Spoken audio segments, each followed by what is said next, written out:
Welcome to State of the State. I am John Carlevale, hosting this show with Richard. Some of you know him as the host of State of the State, and he is here in his dual capacity as host and guest. So welcome to State of the State, Dick August. Thank you, John. I feel like the New Year baby. It's our first broadcast for the new year. Yes, it is. Yes. Well, thank you for having me on, John. You're quite welcome. And we're going to be talking about the recent election of Trump. And Trump has yet to be officially take a position as president, but certainly he has been very busy in preparation for his inauguration and beyond. What might you want to add to that, Dick, before we get into the nitty-gritty of our discussion? Well, I think, first of all, this is an experienced guy going into the office. Even though, you know, a second term, it's not a consecutive second term, but I sense a very real difference in this transition.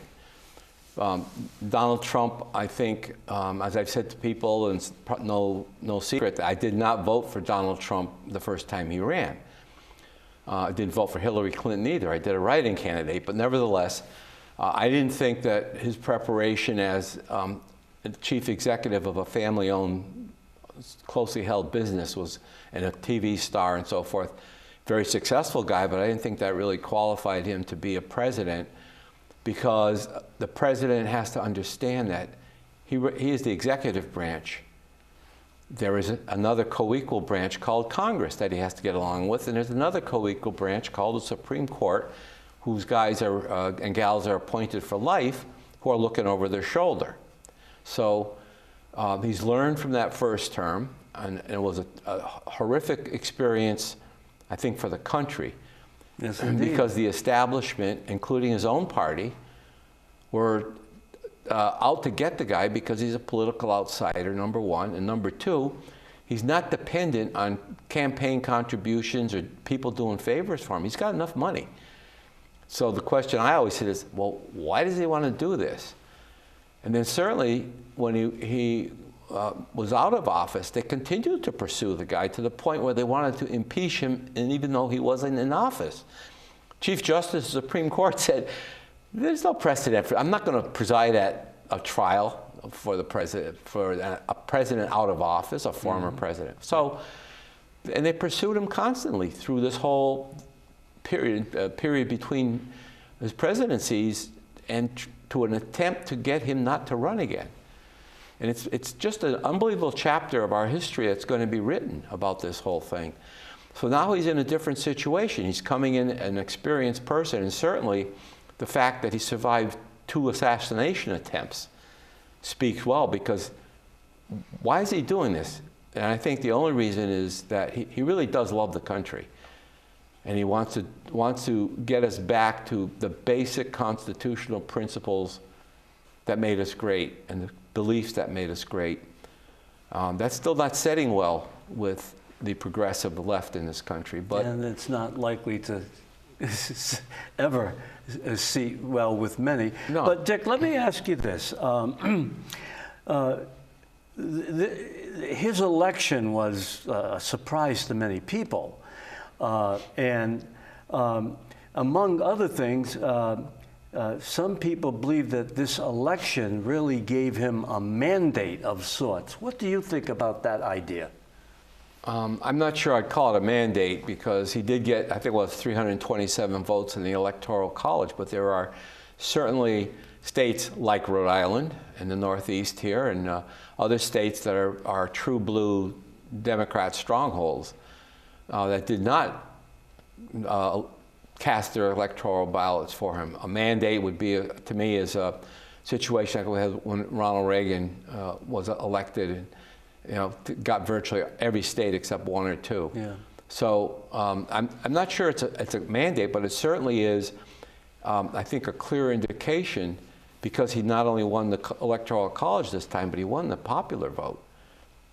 And this is a clear indication that the majority of people in the country are not happy with the direction it was going. Indeed. To some extent, Dick, and this will be my first question, it seems for many people that this transition already is beginning to look a little tumultuous. Yeah. So what do you say of that? Well, I think some of the cabinet choices he's made, typically a president, Congress will, Senate will confirm the president's choices because these are the people he wants to surround himself with, that he can depend on. And yet some of these are very controversial. And whether or not they can survive Senate confirmation, thinking of Pete Hegseth, who's Secretary of Defense nominee. Mm-hmm. I'm thinking specifically he interviewed with Jack Reed, who's right now is, well, when the Senate reconvenes, he won't be the chair of the Senate Armed Forces Committee, but he will certainly be ranking member. He came out of that meeting and he was very positive and upbeat. We had a good discussion. I think, then they interview Senator Reed on local TV, and he says, well, I still have grave concerns about this, and we'll have to listen to, I think there's certain other people. RFK Jr., surprisingly, is the target, they say, of the big pharma lobby. They do not want RFK Jr. as head of Health and Human Services. Tulsi Gabbard, she's a lightning rod. Mm-hmm. Kristi Noem, the governor of South Carolina, very popular. There's a lot of people that are questioning some of these choices. So it's not going to be a cakewalk. It's not going to be just rubber stamp all these people in. So we'll see what happens. And do you think that there's likely to be some roadblocks thrown by the other side of the aisle, so to speak? I don't think there will be. I think they have been. They are constantly doing a lot of things. I mean, we just had today, I believe, or yesterday, Secretary of State Jack, I'm drawing a blank. Secretary of State, anyway. Indeed. he came out and he said, "Oh, well, we almost have a deal. We're at a turning point in Gaza and Ukraine." Well, look, you guys have one foot is already out the door and one arm, and you're cutting a deal. So the incoming president, what are you saying? Now you're going to hand this deal, supposedly, or this treaty or this settlement to the incoming president and say, "Here, you take it from here." Well, why are you in such a rush to close this off? Because you feel that the legacy of Joe Biden is dependent upon it? That you got us into this, so Joe Biden is going to leave and you're going to go away and say, "Oh, well, look, we left everything okay for Trump." Yeah, that's an interesting perspective, Dick. Not one that, quite honestly, I had thought of. My assumption was that they may see an opportunity and they want to get it done as quickly as possible, but maybe that's not the case at all. No, you're too kind, John. And it's Secretary Blinken. Blinken, that's it. That's right. Yep. The other guy I'm thinking of is the National Security Advisor, who's equally off the ball. But they're doing all kinds of things. I mean, Biden is signing deals with some of the unions that they can still work from home. He's created, I forget how many, 1,200 new DEI enforcement officers across the government at salaries between $200,000 and $400,000 a year, to make sure that these people are going to follow the DEI initiatives that everybody now is looking at. All the big corporations are looking at this and they're saying, "Oh, this isn't working out. We don't want to do it." That's right. Including companies like Ford Motor and Lowe's, Home Depot. Those type of people are looking at this and saying, well, we can't, this is not a way to run a business. Well, there is, I would presume, a likelihood that that could be changed with the new administration. Oh, sure. Absolutely. But I'm not sure if these people if they're already hired, I'm not sure if they don't fall under the protection of civil service. Mm. So yeah, you can try to get them out, but it might take the next president after Trump to get them out. Well, I remember, I mean, I was once a public servant, but I remember having to successfully finish a certain amount of time before I had that kind of protection, so to speak. Yeah. So I'm just wondering if there is such a thing, you know, you have to serve a certain amount of time.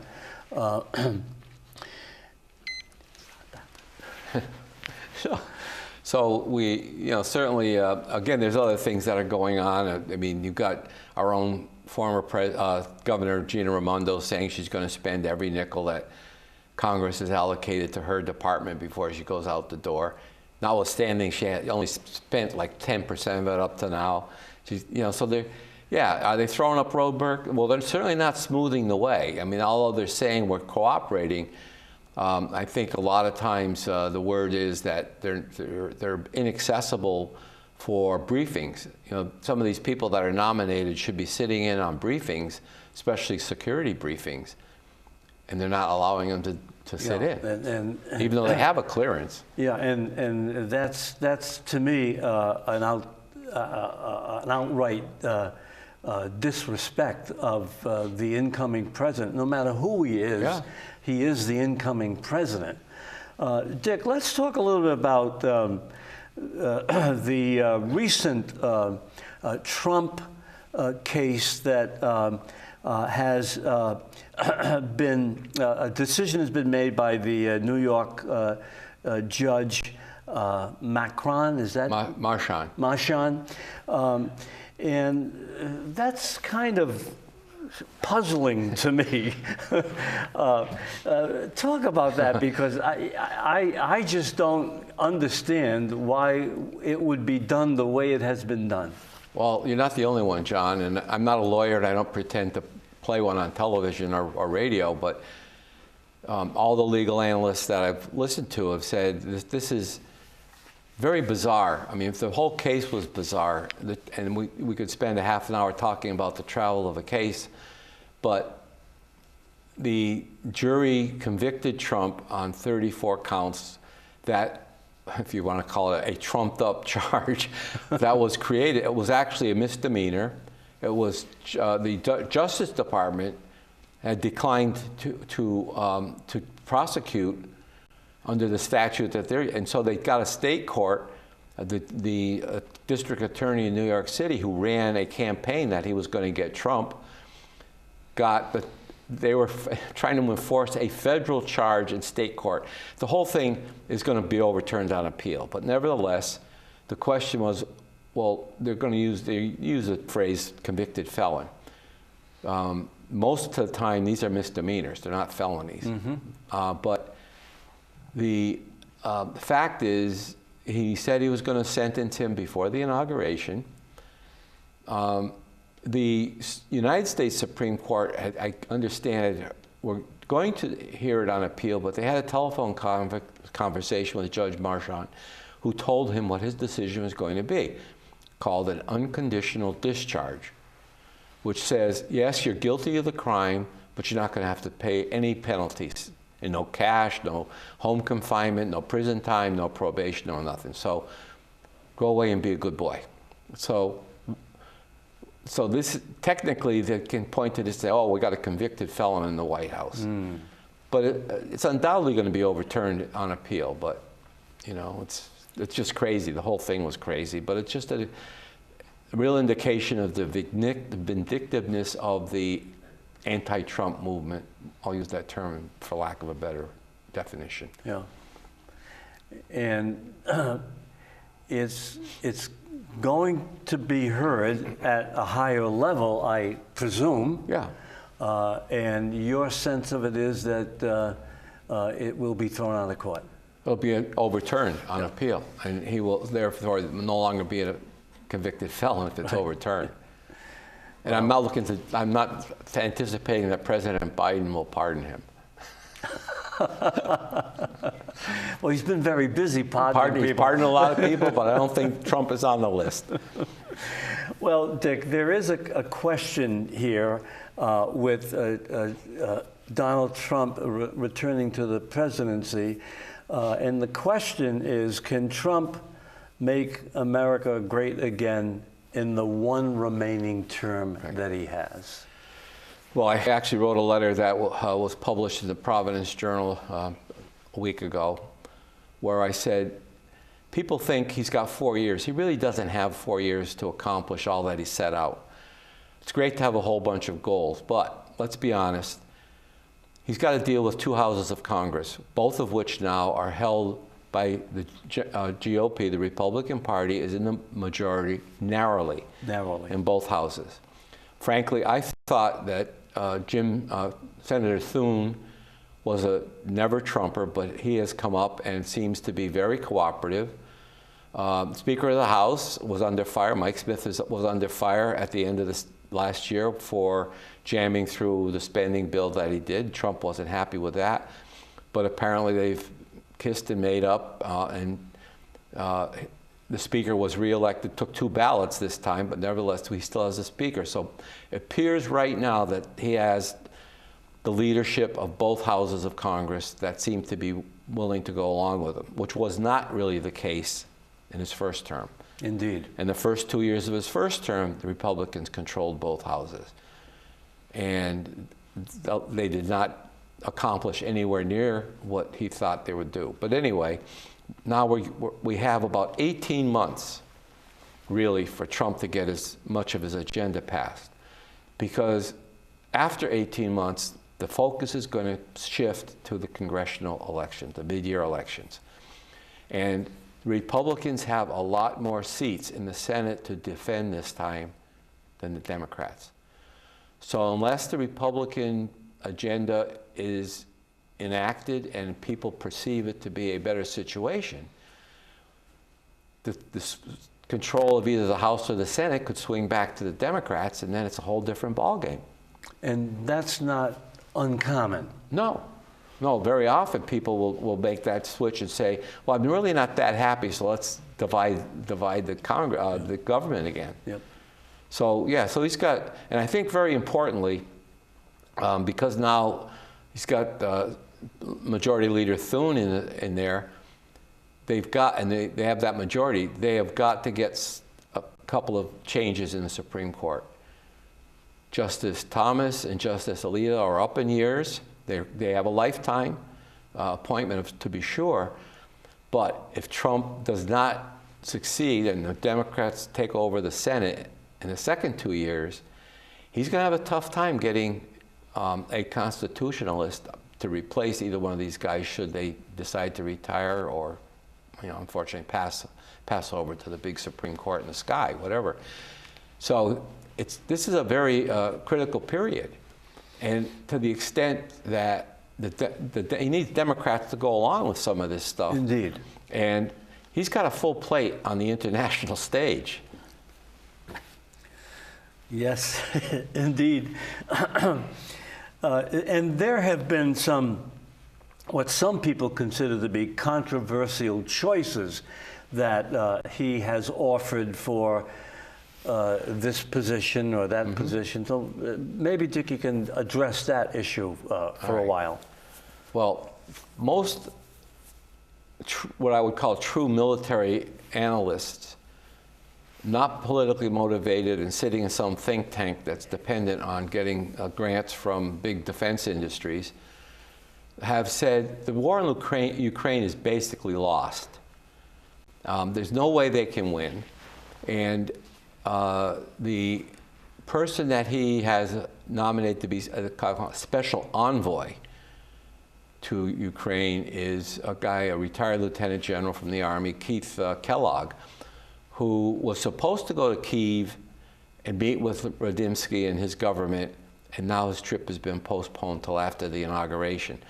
Probably because they didn't want to run the risk of saying, well, especially with Blinken coming out and saying, well, we're at a turning point, have them say, well, we were ready to close this thing up, and you sent him in there and he messed the whole thing up. Yeah. Yeah. So there's a lot of things at play here.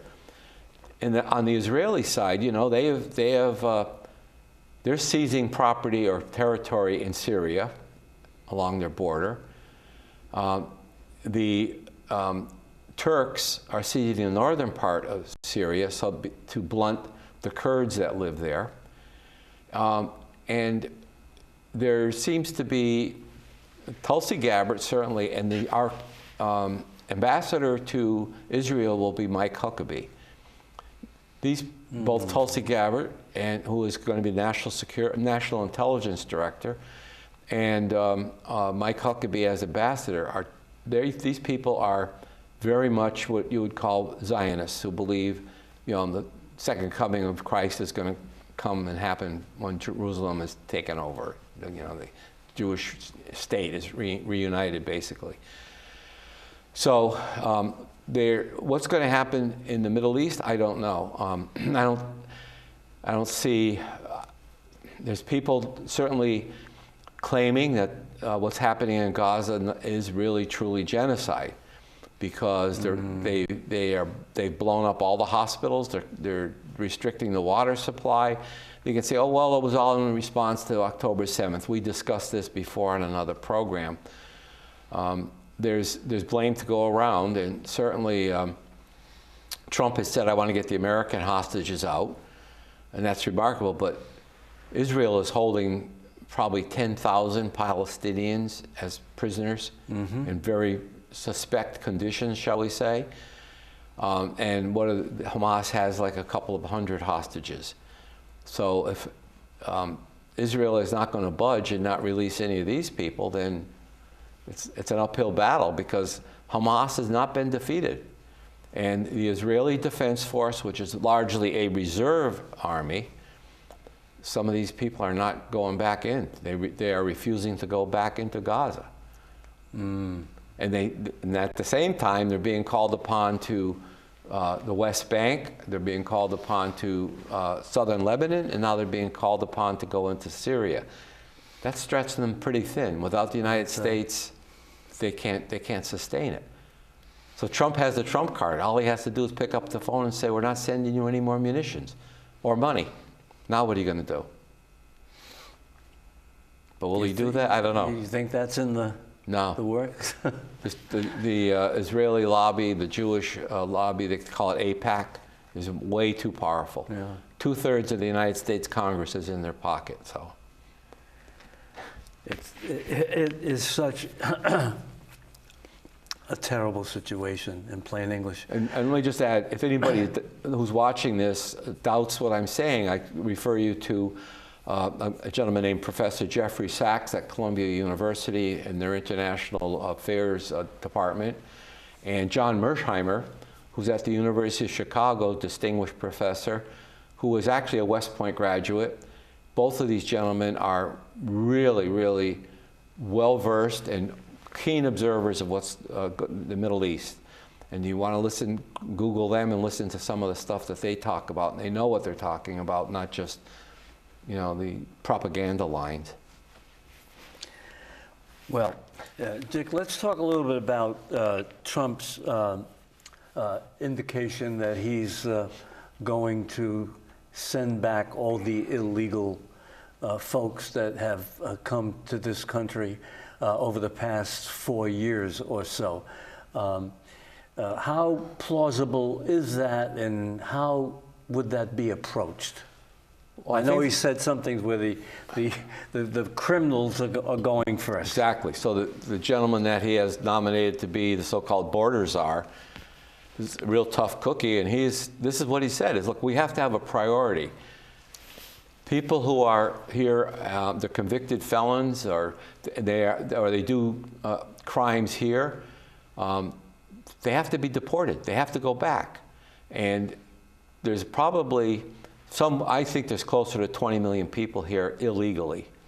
That's going to be a big task to send them back, because not all of them are from Mexico or Central America or Venezuela. These people, there's like 150 countries from around the world, including China, that have a fair number of people that have come across the border, our southern borders mostly, illegally. And I think it's absolutely essential, as Trump said, we got to finish the wall. And the truth be told, the United States Army, after the Civil War, spent most of its time patrolling our Mexican border. And people don't realize that. So they say, well, the Army can't go. Well, yeah, the Army can patrol. I mean, they're not supposed to be making arrests under the Posse Comitatus Act, but they can still patrol the border and secure the border. Sure. I mean, just as they would if it was an armed invasion coming across. You can't say, well, the Army can't go down and defend the border. And so the Border and Customs people have to be reinforced, and it's probably a job for the Army. Get them the heck out of Syria. Why do we have 4,000 troops in Syria? And probably includes mercenaries, by the way. Mm-hmm. Why do we have them there? Can anybody tell me, is Syria really a threat to the United States? Yeah, we are all over the world. We are. Dick, one of the things that really alarms me is that our government has recently admitted to the number of young children who have just disappeared. Yes. We don't know where they are. Yep. We don't know who they're with. We have some concerns that they are in nasty hands or that they're being abused in a variety of different ways. Absolutely. And this really, I find extremely alarming. So do I. And anybody that has half a conscience should feel the same way.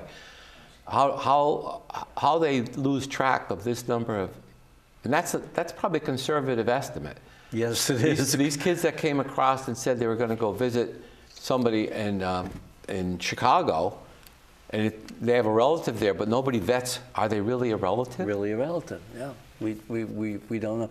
Dick, we just have about 3 minutes remaining, believe it or not. So I'm going to suggest that you focus on those topics that are dearest to you for the remaining 3 minutes. Well, there's a lot of topics dearest to me that'll take a lot more than 3 minutes to discuss, but I'd like, briefly, let's turn our attention to the state of Rhode Island. We are the state of the state.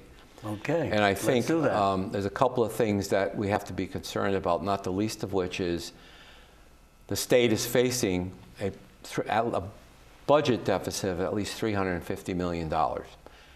And that is largely due to the fact that the money I call COVID cash that was pouring in is drying up. It's no longer available. And the legislative leaders in both houses are like bewildered. Why? What are we going to do?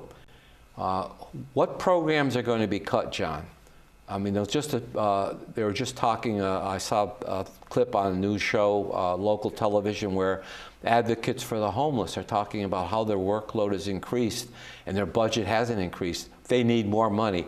Well, you can go across the whole spectrum of social services, and all these people have their hands out. And what's really alarming, John, and everybody should be alarmed at this, Governor McKee said in response to this data breach over at HIP, or I call you HIP, but the Rhode Island Bridges, 600,000 Rhode Islanders are involved. That's 60% of the population is getting some form of a government handout. Yes. We are no longer the ocean state.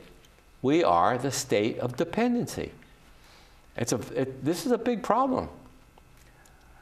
And we're not going to solve it tonight, No, Dick. not in 30 seconds. And there's much to come back and talk about, and hopefully, Dick, will be able to do that at another date and time. Well, as the session unfolds, we are going to have some of the legislative leaders come in. I'm pretty sure they'll come and aboard. talk about these very issues. Yes.